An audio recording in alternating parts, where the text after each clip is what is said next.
Tu penses que tes systèmes sont sécurisés, tu as des firewalls, des antivirus et peut-être même un SIEM, et tu te dis que si quelque chose se passe, tu le verras.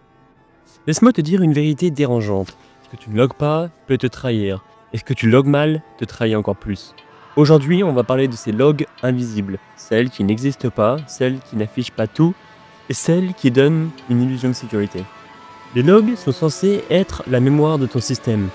Qui s'est connecté, quand, d'où, à quoi, et qu'est-ce qu'il a fait. Sur le papier, c'est super simple. Mais dans la réalité, les logs sont souvent incomplètes, mal paramétrées, écrasées trop vite ou tout simplement jamais analysées. Parfois, elles ne sont même pas générées.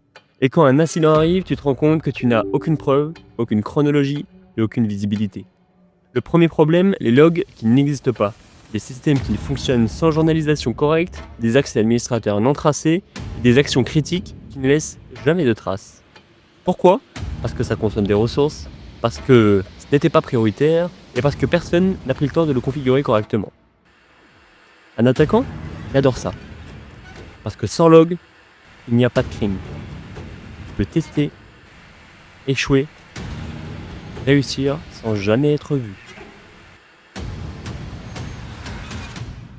Deuxième trahison, les logs qui n'affichent pas tout. Tu crois que tu logs, mais tu ne vois qu'une partie de la réalité. Tu logs les connexions, mais pas les échecs. Tu logs l'utilisateur, mais pas son adresse IP. Tu logs l'événement, mais pas le contexte. Tu logs, mais sans horodatage précis. Ton résultat, c'est impossible à corréler, impossible de comprendre l'attaque et impossible de prouver quoi que ce soit. Le troisième problème, les logs mal paramétrés. Elles existent, mais elles sont inutilisables. Le niveau de log est trop faible. Événements critiques ignorés, les alertes sont désactivées temporairement depuis des années. Des tonnes de bruit, mais aucun signal. Et le pire, c'est que personne ne teste les logs. Personne ne vérifie si elles se déclenchent vraiment, personne ne sait si elles remontent correctement, et personne ne les lit. C'est une illusion de la sécurité. La quatrième trahison, le stockage des logs. Des logs stockés localement sur la machine compromise, sans chiffrement, sans contrôle d'intégrité et sans rétention claire. Un attaquant ne se contente pas d'entrer. Il efface les traces, ou pire, il les modifie. Sans externalisation des logs, tu perds tout. La preuve, la chronologie, la capacité de comprendre ce qui s'est réellement passé, et toute défense juridique devient donc impossible. Et puis, il y a le sujet que presque tout le monde oublie, la sauvegarde des logs. Des logs non sauvegardés ou sauvegardés sur le même serveur, des sauvegardes jamais testées et une rétention ridicule.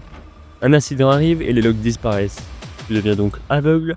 Sans log, il n'y a pas d'analyse forensique, pas de compréhension, pas d'amélioration et pas de leçon à tirer. Les logs ne sont pas un détail technique. Ce sont tes yeux, ta mémoire et ta seule vérité après un incident. Si elles sont invisibles, incomplètes, mal configurées ou mal stockées ou non externalisées, elles te trahissent et c'est donc toi qui es remis en faute. La vraie question n'est pas de savoir si tu seras attaqué, mais quand est-ce que ça arrivera et est-ce que tu le verras.